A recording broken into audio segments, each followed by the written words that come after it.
সাদেক আহমেদ তাকরিমের কথা জানেন, এই হাতে গোনা কয়েকজন হাফেজের কথা জানেন, অথচ শত শত হাফেজ কোরআন বাংলার জমি থেকে চ্যাম্পিয়ন হয় বিগত 15 বছরে তারা পা রাখছে বাংলার জমি।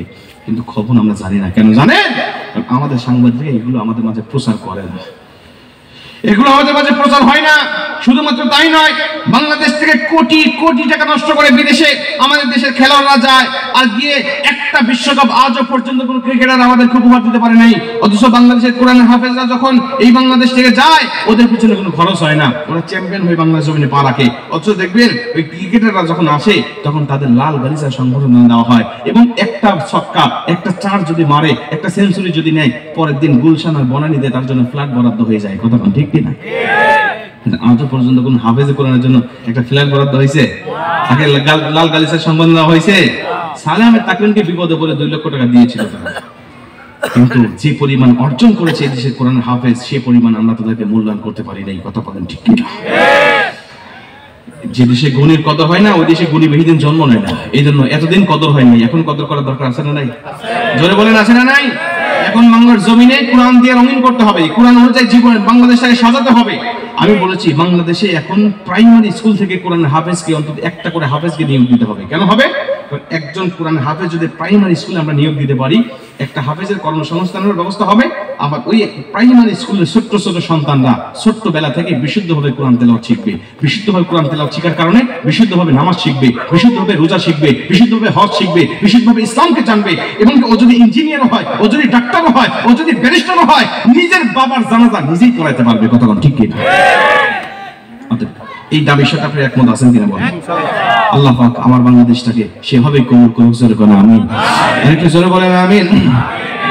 মুসলমান ভাইরা লক্ষ্য করেন, আমি বেশি লম্বা করব না সময়, কিন্তু ইতিমধ্যেই প্রায় কাছাকাছি চলে আসছে, সময় শেষ হয়ে যাচ্ছে। আমি আপনাদেরকে শুধু এই কথাটা বলে আর জান্নাতি মৃত্যুর একটা আলামতের কথা বলেই কিন্তু দোয়া করে চলে যাব। কারি আব্দুল ওয়াসিদ রাহমাতুল্লাহ আলাইহি বলেন, আমাকে সাংবাদিক বললেন, তাহলে বলো কিভাবে একদিনে 10,000 মানুষ তোমার হাতে হাত থেকে কালেমা পড়ে মুসলমান হয়ে গেল? উনি বলছে, শোনো, আমাকে যখন রাশিয়ার জমিনে পাঠিয়ে দিল, আমি চলে গিয়েছি কোরআনুল কারীম থেকে তেলাওয়াত করার জন্য। সেখানে গিয়ে দেখি হাজার হাজার মানুষের সমাগম হয়েছে, হাজার হাজার মানুষ উপস্থিত হয়েছে। তাদের দেখে আমার মনটা পরিবর্তন হয়ে গেল, আমার মনটা খুশিতে ভরে গেল। এত মানুষের মাঝে কোরআন তেলাওয়াত করলে নিশ্চিত তারা আমার কোরআন সম্বন্ধে পজিটিভ ধারণা নিয়ে আসবে। তারা অবশ্যই কোরআনুল কারীমকে গবেষণা করে কোরআনের তেলাওয়াত শুনে কালেমা পড়ে মুসলমান হবে। এই চিন্তা চেতনা করে যখন মনটা আমার খুশিতে ভরে গেছে, কিন্তু আমাকে যখন ঘরের মধ্যে ঢুকতে দিয়েছে, সেখানে গিয়ে দেখি আমার ঘরের মধ্যে সব ধর্মের পণ্ডিতরা বসা রয়েছে। আমি ওদের সাথে যখন পরিচিত হচ্ছিলাম, আমার নাম শোনার পরে, আমার পরিচয় পাওয়ার পরে তারা আমাকে দেখে নাক ছিটকানো শুরু করে দিয়েছে, অপমানের সুরে কথা বলা শুরু করে দিয়েছে। আমার অপরাধ শুধু একটা, আমি হলাম মুসলমান। আমি মুসলমান বলে হিন্দু, খ্রিস্টান, বৌদ্ধ, ইহুদি সব ধর্মের লোকেরা ঐক্য হয়ে আমার বিরুদ্ধে কথা বলে। কারি আব্দুল ওয়াসিদ বলে, আমি অবাক দৃষ্টিতে তাকিয়ে আছি, কি ব্যাপার? আমার বিরোধিতা করতে গিয়ে সব ধর্মের লোকেরা ঐক্যমত পোষণ করেছে, আর আমরা মুসলমান জাতি বুঝতে না পেরে এক ধর্মই 36টা দলে বিভক্ত হয়ে পড়েছি। কথা বলেন ঠিক কিনা? বাংলার জমিনের দিকে যদি আপনি তাকান, ইসলামী দলের মধ্যে যত মতানৈক্য রয়েছে, অন্যান্য দলের মধ্যে কিন্তু এত মতানৈক্য খুঁজে পাবেন না। এবং এদের যে মন মানসিকতা কঠোর মন মানসিকতা, ও কাফের, ও মুনাফিক, ও মুশরিক, ও ইহুদি দালাল, এই বলে বলে তকমা লাগিয়ে শুধুমাত্র বিভেদ তৈরি করতে আছি, শুধুমাত্র বিভেদ তৈরি করতে আছি। আর ইহুদি, খ্রিস্টান, বৌদ্ধ, নাসারারা একটা একটা দলকে টার্গেট করে করে এই মুসলমানদেরকে ঘায়েল করার চেষ্টা করতেছে। কতক্ষণ ঠিক কিনা?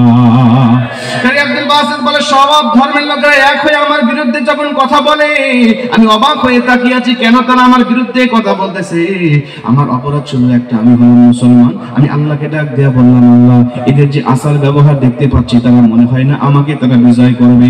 আমি হঠাৎ লক্ষ্য করে তাকিয়ে দেখি পরিচালক মন্ডলী মঞ্চ থেকে ঘোষণা করতেছে, এখন আমাদের মূল আয়োজনটা শুরু হবে। সব ধর্মের পণ্ডিতেরা আমাদের মঞ্চে উপস্থিত হয়ে গেছে। সবাইকে আমরা একই রকম সময় দিতে পারবো না, ধর্মের দূরত্ব গুরুত্ব বিবেচনা করে, ধর্মের গুরুত্ব বিবেচনা করে এক এক রকম ধর্মকে আমরা এক এক রকম সময় দেব। যেই ধর্মের গুরুত্ব বেশি তাকে আমরা সময় দেব বেশি, যেই ধর্মের গুরুত্ব কম তাকে আমরা সময় দেব কম। এই বলে তিনি যখন টাইম বন্টন করতেছে, কারি আব্দুল বাসিত বলে আমি খরগোশের মতো কানটা উঁচা করে আমি লক্ষ্য করতেছিলাম তারা আমাকে কত সময় দিবে।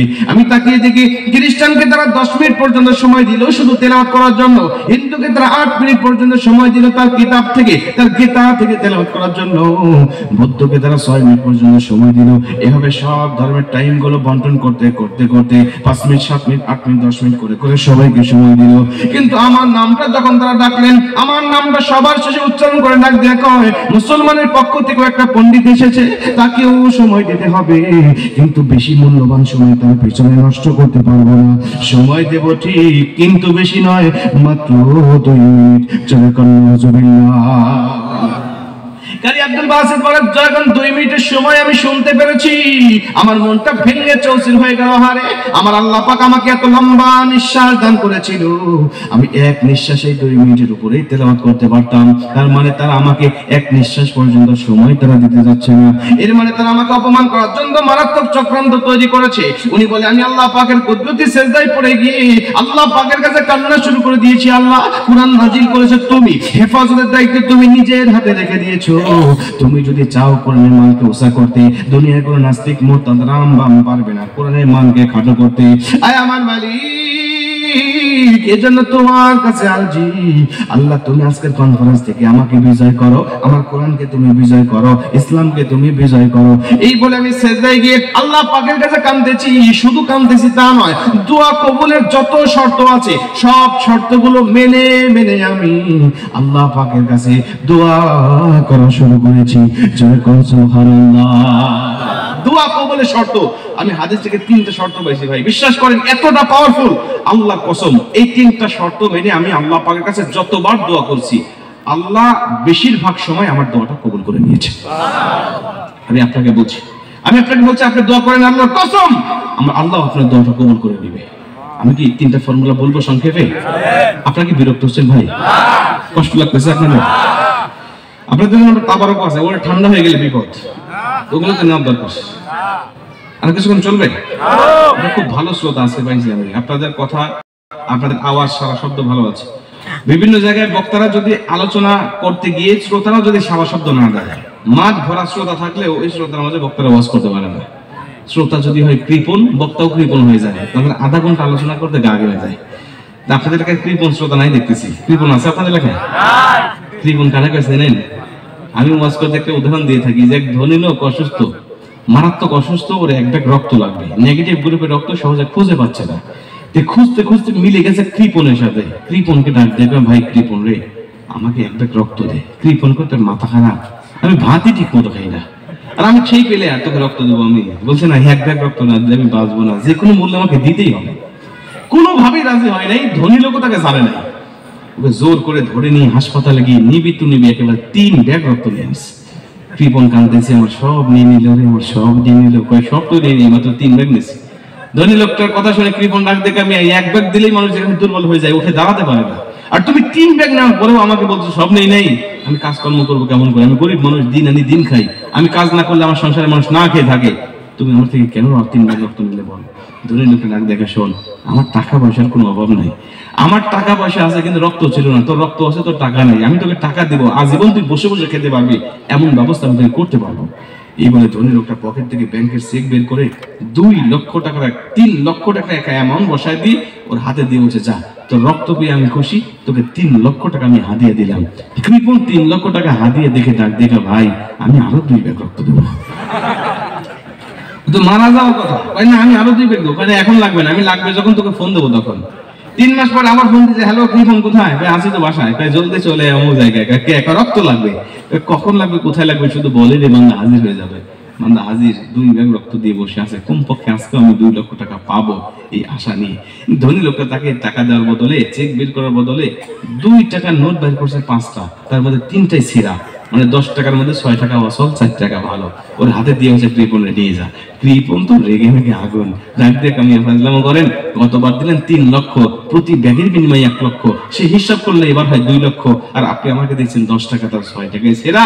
ধনী লোকটা ডাক দিয়ে কৃপণ রে, মন খারাপ করিস না, গত 3 মাস আগে তোর থেকে রক্ত নিয়েছিলাম 3 ব্যাগ, তখন ছিলাম আমি ধনী, বিশ্বাস কর আমার রক্ত ছিল ধনী, কিন্তু তুই কৃপণ খারাপ, তোর মনও খারাপ, তোর রক্ত খারাপ, তোর রক্ত যেদিন থেকে আমার শরীরে ঢুকছে ওদিন থেকে আমি আর ধনী নাই, তোর মধ্যে কৃপণ হয়ে গেছে।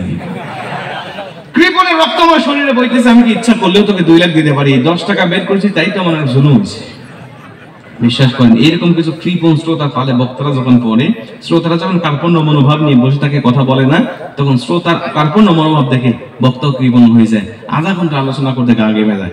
আপনাদের মতো শ্রোতা পাইলে মোটামুটি 1.5-2 ঘন্টা আলোচনা করা যায়। যেরকম সুবহানাল্লাহ, ভয় পায় না, কষ্ট পায় না, অল্প সময়ের মধ্যেই আলোচনা শেষ করে দেবো ইনশাআল্লাহ। এটা কি প্রশ্ন? আরে বাবা, এত প্রশ্ন উত্তর দিতে দেখলে তো বাজে হবে না। এদিকে লক্ষ্য করেন, 3টা দোয়া করলে শর্ত আমি বলে দিই, খুব সংক্ষেপে, খুব মনোযোগ দিয়ে শোনেন। নবীজি বলেন তুমি যত পাপী হও না কেন, যখন তুমি দোয়া করবে তখন তোমার জীবনের সব পাপগুলোকে একত্রিত করে তুমি আল্লাহ রাব্বুল আলামিনের কাছে কমপ্লিট একটা তওবা করবে। সুবহানাল্লাহ, কমপ্লিট একটা তওবা করবে। যদি তওবা করতে পারো আল্লাহ পাক তোমার তওবাটা কবুল করে তোমাকে নিষ্পাপ করে দিবে। ইল্লা মান তাবা ওয়া আমানা ওয়া আমিলা আমালান সলিহা ফাউলাইকা ইউবাদদিলুল্লাহু সাইয়্যাতিহিম হাসানাত। আল্লাহ বলে তওবার মতো তওবা যখন তুমি করে নিবে তখন তোমার জীবনের সব গুনাহ মাফ, শুধু মাফ নয়, তোমার গুনাহগুলোকে সওয়াব দ্বারা বদল করে তোমার আমলনামাটাকে পরিপূর্ণ করে দিবে। আপনার হেদায়েতের জন্য এর থেকে আর বড় আয়াত কি লাগে বলেন? এর থেকে সুসংবাদ দেওয়া আয়াত আর কি লাগে আপনার বলেন? আমি সব গুনাহ মাফ হই ক্ষান্ত হচ্ছে না, গুনাহগুলো সওয়াব দ্বারা বদল হয়ে যাচ্ছে। আল্লাহ পাক আমাদের তওবা করার তৌফিক দান করুন। আমিন। এমন তওবা করতে হলে 5টা শর্ত মানতে হয়। কয়টা শর্ত? 1 নম্বরে আপনি যে অন্যায়টা করেছেন এই অন্যায়টাকে অন্যায় বলে স্বীকার করবেন। আপনি বলবেন আল্লাহ আমি যেটা করছি এটা অন্যায়, এটা গুনাহ, এটা পাপ, এটা অশ্লীল, আমি স্বীকার করছি। অনেক মানুষ অন্যায় করার পরেও স্বীকার করে না, পাপ করার পরেও স্বীকার করে না, কয় নামাজ না পড়লে কি হবে, আমার ঈমান ঠিক আছে। এগুলো নাই মানিকগঞ্জে একটা আছে, মানিকগঞ্জে বেশি, মানিকগঞ্জে বেশি আমি জানি। নামাজ না পড়লে কি হবে, আমার ঈমান ঠিক আছে, এই কথা যারা বলে আর ও যদি আজীবন তওবা করে ওর তওবা কবুল হবে না। কেন? সে নামাজকে অস্বীকার করার কারণে তার ঈমানটা অনেক আগে বিদায় নিয়ে চলে গেছে। বুঝতে পারছেন কথা? নামাজ না পড়লে ঈমান ঠিক আছে কথা কখনো বলবেন না, এটা বলার পরে ঈমান চলে যাবে। কারণ আপনি নামাজ না পড়ে একটা ভুল করছেন আর ওইটাকে বৈধ করার জন্য আপনি যখন ফতোয়া দিয়েছেন তখন আপনার ঈমান না, ঈমান চলে গেছে। আল্লাহ পাক আমাদেরকে সঠিক বুঝ দান করুন, জোরে কথা আমিন। 2 নম্বরে তওবা ফর্মুলা। এই তওবাটা করার পর কারণ ফর্মুলা হলো আপনি ওই অন্যায়টা দ্বিতীয়বার করবেন না বলে আল্লাহর কাছে ওয়াদা দিবেন। আল্লাহকে বলবেন আল্লাহ যা করছি ভুল করছি, নামাজ কাজা করছি আর করবো না, মিথ্যা বলেছি আর বলবো না, মদ খেয়েছি আর খাবো না, তোমার কাছে ওয়াদা দিলাম আজকে থেকে আমি সম্পূর্ণ ভালো হয়ে গেলাম। 3 নম্বরে এই অন্যায়টা করার পরে যখন আপনি তওবা করবেন, তওবা করার পরে বেশি বেশি নেক আমল করবেন, আমলে সলিহ করবেন। একদিন আপনি গুনাহ করেছেন বেশি, এখন সওয়াব করেন বেশি। একদিন নামাজ পড়েন নাই, এখন নামাজ পড়েন। একদিন মিথ্যা বলেছেন, এখন সত্য বলেন। একদিন গান বাজনা শুনেছেন, এখন কোরআন তেলাওয়াত শুনেন। এতদিন আপনি অন্যায় কাজ করেছেন, এখন ন্যায়ের কাজ করেন। আল্লাহ নবী বলে তাহলে 3 নম্বর শর্তটা পূর্ণ হয়ে যাবে। 4 নম্বরে তুমি যখন অন্যায় থেকে পাপ থেকে বিরত থেকে তওবা করবে, তোর পাপের কথা স্মরণ করে কিছু কাফফারা গরীব দুঃখীদেরকে দান করে দিবে। তাহলে দ্বিতীয়বার পাপ করার আগে তোমার এই কাফফারাটা স্মরণ করে দিবে। আবার পাপ করলে আমাকে আবার কাফফারা দিতে হবে, তখন তুমি পাপ থেকে বিরত থাকতে পারবে, পাপ আর করতে পারবে না। 4 নম্বর। 5 নম্বরটা হলো সবচেয়ে বড় কঠিন। 5 নম্বরটা হলো সবচেয়ে বড় কঠিন। বলবো কি? আপনাদের অনেক কষ্ট হয়ে যাবে এটা মানতে। অনেকে আমার রাগ করতে পারেন এটা বলবো। বলবো নবীজি বলেন, আচ্ছা আমি আপনাদেরকে জিজ্ঞেস করছি আপনি বলতে পারেন কিনা, পৃথিবীর জমিনে এমন কোন পাপ আছে যেই পাপ করে তওবা করে, পাপ করার পরে যদি কেউ তওবা করে আল্লাহর কাছে কাঁদতে কাঁদতে তার চোখের পানি শেষ করে ফেলছে, তওবা করতে করতে এক পর্যায়ে তার মৃত্যু হয়ে গেছে, তারপরেও আল্লাহ তার তওবাটা কবুল করবে না, বলতাম সেই পাপটার নাম কি? না, শিরিক না। শিরিকের পাপ তওবা করলে আল্লাহ ক্ষমা করে দেয়। বিধর্মী যারা হিন্দু খ্রিস্টান বৌদ্ধ ওরা তো শিরিক করছে, ওরা যে তওবা করে আল্লাহর কাছে ফিরে আসে আল্লাহ তাকে ক্ষমা করবে না? কত করে ক্ষমা করবে না? আবার যদি কোনো মুসলমান শিরিক করলো, মনে করেন ভণ্ড পীরের মাজারে মরে ছিল, মাজারকে সেজদা দিয়েছে, পীরকে সেজদা দিয়েছে, বিভিন্ন ভাবে শিরিক করছে, কিন্তু এখন কোন আলেম তাকে বুঝাইছে যে শিরিক করা যাবে না, এখন সে পরিবর্তন হয়ে তওবা করে ফিরে আসছে, আল্লাহকে তাকে ক্ষমা করবে না? কত করে করবে না? তাহলে শিরিকের কোনো ক্ষমা হয় না, কি কইছে আপনাকে? তওবা করলে শিরকের গুনাহ ক্ষমা হয়, তওবা না করে মারা গেলে শিরকের গুনাহ ক্ষমা হয় না। এটা বুঝবেন আপনারা। এটা এই জায়গায় আমরা প্যাচ লাগাই ফেলি যে শিরকের গুনাহ ক্ষমা হয় না। কে বলছে এই শিরকের গুনাহ ক্ষমা হয় না? এটা বলে বলে অনেক মানুষ আমরা শিরকের মধ্যে রেখে দিয়েছি, তার তওবা করে ভালো হচ্ছে না। কেন? কয় না আল্লাহ তোমাকে ক্ষমা করবে না। আল্লাহ ক্ষমা করে শিরক করার পরেও যদি তওবা করে ফিরে আসতে পারে। এমন একটা পাপ আছে, ওই পাপটার নাম হলো বান্দার হক। বান্দার হক যখন আপনি নষ্ট করবেন, আল্লাহর কাছে তওবা করতে করতে আপনি মারা যাবেন। আল্লাহ আমি তোকে ক্ষমা করি না যতক্ষণ, ওই বান্দা তোকে ক্ষমা করে না ততক্ষণ। ওই বান্দা তোকে ক্ষমা করে না যতক্ষণ, আমি আল্লাহ তোকে ক্ষমা করি না ততক্ষণ। এজন্য বান্দার হক নষ্ট করলে বান্দার কাছে ক্ষমা চাইতে হয়। বান্দার ক্ষমা ব্যতি রেখে আল্লাহর কাছে ক্ষমা চাইলে আল্লাহ ক্ষমা করে না তাকে। এখন অনেক মুরব্বীরা বলবেন, হুজুর আমি তো আমার দুইটা সন্তান, বড় সন্তানকে ফাঁকি দিয়ে ছোট সন্তানকে দিয়ে দিচ্ছি। আমার একটা মেয়ে একটা ছেলে, ছেলের মেয়ের মাথায় হাত দিয়ে দোয়া করছি, না আল্লাহ তোকে অনেক দিবে, আমি তো সম্পদের তোর ভাইকে দিয়ে দিলাম। এরকম ডাকাত বাবা একটাও নাই এলাকায়। মেয়েকে ফাঁকি দিয়ে সন্তানকে দেওয়া এমন বাবা যদি থেকে থাকেন বাজান, আমি আপনার পায়ে হাত দিয়ে বলি, আপনি নামাজ পড়েন, রোজা রাখেন, হজ করেন, যাকাত দেন, সব ইবাদত করেন, কিন্তু আপনার মেয়ে যদি আপনাকে ক্ষমা না করে, আল্লাহর কসম আল্লাহ আপনাকে ক্ষমা করবে না। আল্লাহ যদি আপনাকে ক্ষমা না করে, আপনার জন্য জাহান্নাম ওয়াজিব, জান্নাত হারাম হয়ে যাবে। অনেক বাবা আছে হজ করতে যাওয়ার আগেও মেয়ের মাথায় হাত দিয়ে দোয়া করে, মা আমি তোর জন্য দোয়া করলাম, আল্লাহ তোকে অনেক দিবি, আল্লাহ তোকে সুখী শান্তিতে রাখবে, তোর সম্পত্তি তোর ভাইকে দিয়ে দিলাম। তোমার দোয়া যদি এতই কবুল হয়, তোমার দোয়ায় যদি তোমার মেয়ে যদি সুখে শান্তিতে পায়, তুমি তোমার সন্তানের হাত দিয়ে মাথায় হাত দিয়ে দোয়া করে, বাবা তোর জন্য দোয়া করলাম, আল্লাহ তোকে অনেক দিবে, তোর সম্পত্তি তোর বোনকে দিয়ে দিলাম। বাটাম কিভাবে ছোটানো লাগে তখন ছোটাবে, কথা কোন ঠিক কি না? নরম জায়গায় গরম দেখা আমরা মেয়েদেরকে ফাঁকি দেই, মেয়েদের হক আমরা নষ্ট করি। আবার অনেকে আছে ভাইয়ের হক নষ্ট করে, বোনের হক নষ্ট করে, বিভিন্ন আত্মীয় স্বজন বান্দার হক নষ্ট করে। এই বান্দার হক নষ্ট করতে আমরা বড় পটু হয়ে গেছি, কথা কোন ঠিক কিনা? এটা বাদ দিতে হবে। এই বান্দার হক নষ্ট করে যদি ফেলেন আপনি, এখন আপনি বুঝতে পেরেছেন, তখন আপনি তওবা করে আল্লাহকে বলেন, আল্লাহ আমি বান্দার হক নষ্ট করছি, বান্দার কাছেও ক্ষমা চাইছি, তোমার কাছেও ক্ষমা চাচ্ছি। আল্লাহ বলে বান্দা ক্ষমা করলেই আমি তোকে ক্ষমা করে দেব। এখন যারা আছেন এখানে বান্দার হক নষ্ট করে খাচ্ছেন, আপনি গিয়ে ক্ষমা চেয়ে নেবেন এই মাহফিল শেষেই। পারবেন না ইনশাআল্লাহ? না হলে মাহফিল শুনেও লাভ নাই, নামাজ পড়েও লাভ নাই, হজ করেও লাভ নাই, যাকাত দিয়েও লাভ নাই। এখানে যাবেন, বোনের কাছে গিয়ে মাফ চাইবেন, বোন আমার বাবা তো এই আকামাটা করে চলে গেছে, এখন আমি তোর সম্পত্তি তোকে দিতে চাই, তুই কতটুকু নিলে আমাকে মাফ করবি বল। আপনার বোন যদি আপনাকে মাফ করে দেয়, আমার মনে হয় না কোনো বোন তার ভাইয়ের উপর জুলুম করে চাইবে, বলবে ভাই আমি তো পরে সংসার করি, তুমি আমাকে এটা দাও আর তুমি বেশিটুক নাও, নিয়ে আমরা মাফসাত করে দেই। আপনার বাবাও কবরে সুখে থাকবে, আপনিও সুখে থাকবেন, কথা কোন ঠিক কিনা? আবার অনেকে আছে শ্বশুরের হক নষ্ট করে, যৌতুক নেয়, আছে না নাই? এগুলো বলতে গেলে তার অনেক সময় দরকার না, সেদিকে যাচ্ছি না। তবে যৌতুক নেবেন না, যৌতুক হালাল না হারাম? যারা বিয়ে করছেন তারা যৌতুক ফেরত দিবেন শ্বশুরের কাছে গিয়ে, বলবেন শ্বশুর মশাই বুঝি নাই তো, বাবার পাল্লায় পড়ে, বন্ধু বান্ধবের পাল্লায় পড়ে যৌতুক নিয়েছিলাম, এখন আপনি আমাকে ক্ষমা করে দেন। ক্ষমা করবেন না যতক্ষণ, আমি আপনার কাছে বলতেই থাকবো ততক্ষণ। শ্বশুর আপনি কি নেবেন বলেন? কোন শ্বশুর আপনার উপর জুলুম করবে না। 2 লাখ নেন, 1 লাখ চাইবে, 1 লাখ দিবেন আর 1 লাখ মাফ করে দিবে, দেখবেন আপনার শ্বশুরও খুশি, আল্লাহ খুশি, জীবনটাও সুন্দর, কথা কোন ঠিক কিনা? আর যারা বিয়ে করেন নাই তারা নিয়ত করেন যে যৌতুক নিয়ে বিয়ে করব না। আল্লাহ পাক আমাদের সঠিক বুঝ দান করুক, আমিন বলেন। যৌতুক নেবেন না তো ইনশাআল্লাহ? বাবারা যারা আছেন সন্তানকে বিয়ে দেওয়ার সময় যৌতুক নেবেন না। এই যৌতুকের টাকা দিয়ে বড় লোক হয়েছে, আজও পর্যন্ত এমন লোক আমি খুঁজে পাই নাই। কারণ হারাম টাকায় কোনো বরকত থাকে না, ঠিক কিনা বলেন? হারাম টাকায় কোনো বরকত থাকে না। যৌতুক মুক্ত আমরা বিবাহ করতে চাই।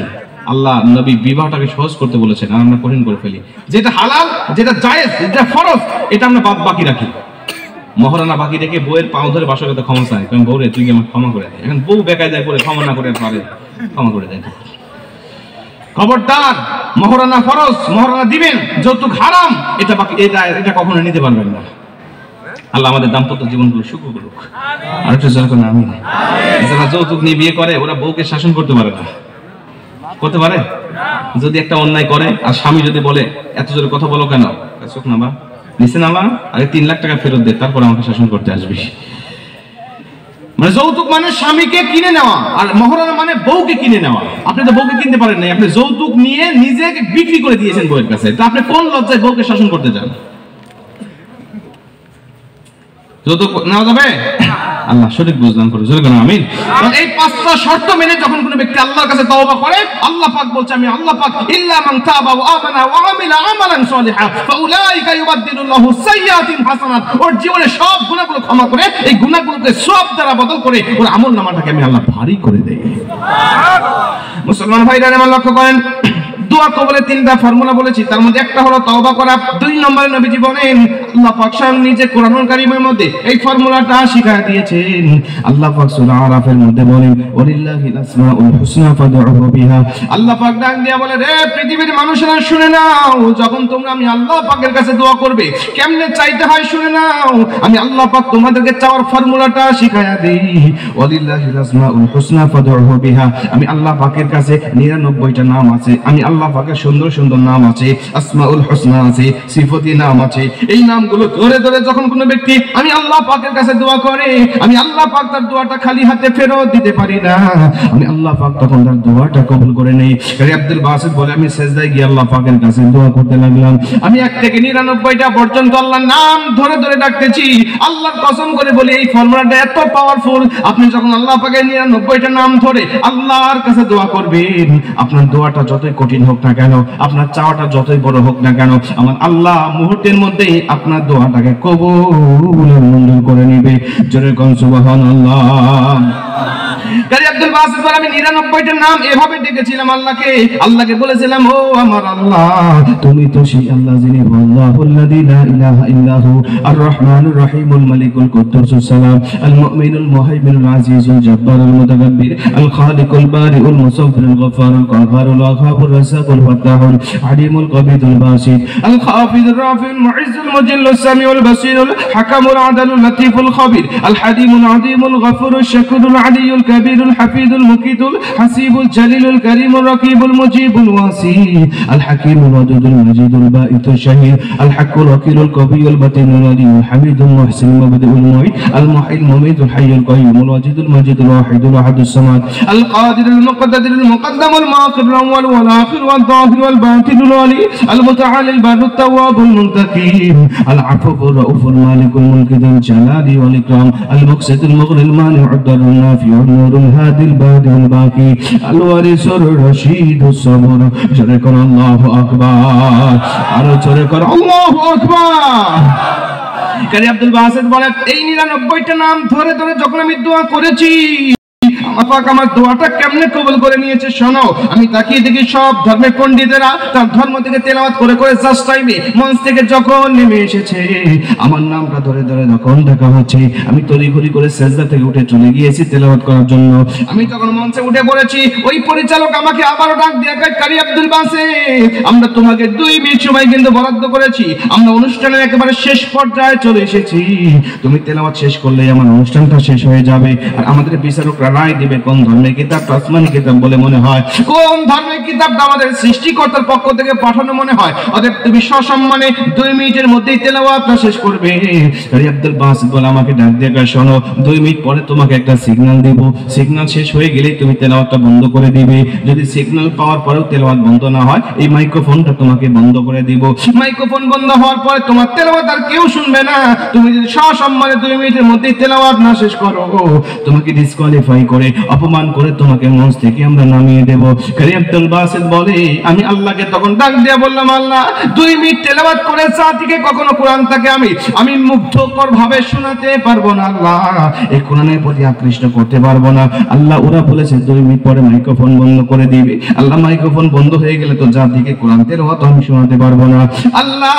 এই জাতি, এই নেতারা, এই অভিভাবকেরা, এই পরিচালকেরা আমাকে তারা অপমান করুক, ডিসকোয়ালিফাই করুক, এতে আমার কোনো আপত্তি নাই। শুধু আমি হাজার হাজার শ্রোতাদেরকে দীর্ঘক্ষণ কোরআনে তেলাওয়াত শোনাতে চাই। এই হাজার হাজার শ্রোতা যদি কোরআনুল কারীমে তেলাওয়াত শুনে ওরা বিবেক দিয়ে বিবেচনা করে অবশ্যই চিন্তা করবে কোন ধর্মের কিতাবটা সত্য কিতাব বলে মনে হয়। এজন্য আল্লাহ তোমার কাছে শুধু আমার একটা আরজি, এই মাইক্রোফোনটা চালু রাখার ব্যবস্থা করে দাও দীর্ঘক্ষণ। মাইক্রোফোন চালু থাকবে যতক্ষণ আমি কারি আব্দুল বাসিত তেলাওয়াত করতেই থাকবো ততক্ষণ। জোরে কোন সুবহানাল্লাহ। তিনি বলে আল্লাহ পাকের কাছে সাহায্য চেয়ে তেলাওয়াত আমি শুরু করব। আল্লাহকে ডাক দিয়ে বললাম আল্লাহ কোন সূরা থেকে তেলাওয়াত করলে ভালো হবে তুমি আমাকে জানাও। আমার আল্লাহ পাক আমার অন্তরের মধ্যে সিদ্ধান্ত জানিয়ে দিলেন। এই মুসলমান বলেন তো আল্লাহর কাছে সিদ্ধান্ত চাইলে আল্লাহ সিদ্ধান্ত দেয় নাকি দেয় না? আরো জোরে বলেন দেয় নাকি দেয় না? উনি বলে আল্লাহ পাক আমাকে সিদ্ধান্ত জানিয়ে দিল। আমার অন্তর আমাকে ডাক দিয়ে করে কারি আব্দুল বাসিত তুমি ওই সূরা থেকে তেলাওয়াত করো যেই সূরার তেলাওয়াত শুনে হযরত ওমর ফারুকের মতো কঠোর হৃদয়ের মানুষ সদস্য কালেমা পড়ে মুসলমান হয়ে গিয়েছিল। ওই সূরা তাহা থেকে তেলাওয়াত করে তুমি আজকের কাফেরদেরকে শুনিয়ে দাও, যেই সূরা পাথরের মতো হৃদয়টাকে গলে মোমের মতো করে দেয়। কাজী আব্দুল বাসিত বলে আমি সেই সূরা তাহা থেকে তেলাওয়াত শুরু করলাম। আমার কণ্ঠে যত শক্তি আছে, আমার গলায় যত সুর আছে, সব সুরগুলোকে উজাড় করে একটা লম্বা নিঃশ্বাস নিয়ে তেলাওয়াত আমি শুরু করেছি। আর হালকা করে চক্ষুটা খুলে জনগণের অবস্থা দেখতেছি, এই জনগণ আমার তেলাওয়াত শুনতেছে নাকি বিরক্ত হয়ে যাচ্ছে। কারণ কোনো বক্তা যখন আলোচনা করে শ্রোতাদের অবস্থা দেখলেই বুঝতে পারে শ্রোতারা শুনতে চায় নাকি বিরক্ত হচ্ছে। কথা বলেন ঠিক কিনা? উনি বলে আমি তাকিয়ে দেখি সবাই আমার দিকে এত আকৃষ্ট নজরে তাকিয়ে আছে, মনে হচ্ছে তারা হেতাহিত জ্ঞান ভুলে গেছে। মনে হচ্ছে ঘন্টার পর ঘন্টা আলোচনা করলেও তেলাওয়াত করলেও কেউ বিরক্ত হবে না। আমি সুযোগটা হাতছাড়া করি নাই, আমি তেলাওয়াতটা শুরু করতেছি। এক নিঃশ্বাস তেলাওয়াত শেষ হয়, অন্য লম্বা নিঃশ্বাস নিয়ে তেলাওয়াত আমার শুরু হয়ে যায়। এক লাহানে কোরআনের তেলাওয়াত শেষ হয়, অন্য লাহানে অন্য পৃষ্ঠা আমার তেলাওয়াত শুরু হয়ে যায়। এভাবে তেলাওয়াত করতে করতে আল্লাহর কসম ঘড়ির দিকে লক্ষ্য করে তাকিয়ে দেখি 45 মিনিট সময় তেলাওয়াত শেষ হয়েছে। একজন পরিচালকও আমার তেলাওয়াতে বাধা প্রদান করে নাই। জোরে বলো আল্লাহু আকবার, আরে জোরে বলো আল্লাহু আকবার। 45 মিনিট তোমার তেলাওয়াত করার পরে নিজেই যখন সাদাকাল্লাহুল আযীম বলে তেলাওয়াতটা বন্ধ করে দিয়েছি, আমি তাকিয়ে দেখি পিনপন নীরবতা, কারো মুখে কোনো কথা নাই, কারো মুখে কোনো সাউন্ড নাই। যেই পরিচালক আমাকে 2 মিনিট সময় দিয়েছিল, তো উঠে দাঁড়িয়ে ডাক দেবে কারি আব্দুল বাসিত, আমরা তোমাকে 2 মিনিট সময় দিয়েছিলাম আর বলেছিলাম 2 মিনিট সময় শেষ হবে যখন আমরা তোমাকে সিগন্যাল দিব তখন। কিন্তু কারি আব্দুল বাসিত সিগন্যাল পাওয়ার পরে তোমার তেলাওয়াত বন্ধ হওয়ার কথা, কিন্তু এখনো তোমাকে সিগন্যাল দেওয়া হয় না। তেলাওয়াত কেন বন্ধ করেছো? তুমি সিগন্যাল পাবে না যতক্ষণ তেলাওয়াত করতেই থাকো ততক্ষণ। তুমি তেলাওয়াত করতে থাকো, তোমার তেলাওয়াত আমি শুনতে চাই, অতৃপ্ত আত্মাকে তৃপ্ত করে নিতে চাই। তুমি তেলাওয়াত করতে থাকো, যতক্ষণ আমি সিগন্যাল না দিব ততক্ষণ তুমি তেলাওয়াত করে চা থেকে তুমি তেলাওয়াত শোনাতে থাকো। আব্দুল বাসিত বলে তখন আমি বললাম আপনি ঘড়ির দিকে তাকিয়ে দেখেন কত বাজে। ঘড়ির দিকে তাকিয়ে উনি লাফিয়ে লাফিয়ে উঠে ডাক দেখে এটা কিভাবে সম্ভব বলো? খ্রিস্টানকে সময় দিলাম 10 মিনিট, হিন্দুকে দিলাম 8 মিনিট। বারবার বিরক্ত হয়ে ঘড়ির দিকে তাকাচ্ছিলাম কখন তার সময় শেষ হবে, কখন তাকে মঞ্চ থেকে নামাবো। তোমার তেলাওয়াত কেমন বলো? তুমি তেলাওয়াত করলে আউযু বিল্লাহ বিসমিল্লাহ বললে, তোমার তেলাওয়াত শুনে শুধু তোমার দিকে চাতক পাখি নিয়ে তাকিয়ে আছি। কোন দিক দিকে 2 মিনিট সময় 45 মিনিট পার হয়ে গেছে, আমার হেদায়েত জ্ঞান নাই। তুমি তেলাওয়াত করো আর আমি তোমাকে বলতে চাই যে কিতাব মানুষকে হেদায়েত জ্ঞান ভুলাই দিতে পারে, যে কিতাব মানুষগুলোকে 2 মিনিট সময় নিয়ে 45 মিনিট পার করতে পারে, যে কিতাব মানুষকে টাইম সম্বন্ধে জ্ঞান ভুলাই দিতে পারে, এই কিতাব আর যাই হোক আমি পরিচালকের অভিজ্ঞতা থেকে বলছি এই কিতাব কোনো মানুষ লিখতে পারে না।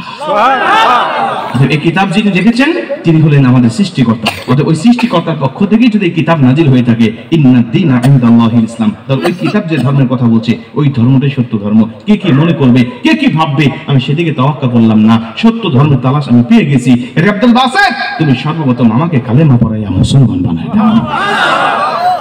আব্দুল বাসিত বলে সাংবাদিক তোমরা আমার থেকে মুআজিজা জানতে চাইছো যে কোরআনের মুআজিজা কেমন দেখা যায়। আরে ওই দিন আমি কোরআনের মুআজিজা দেখলাম কেমন দেখা যায়।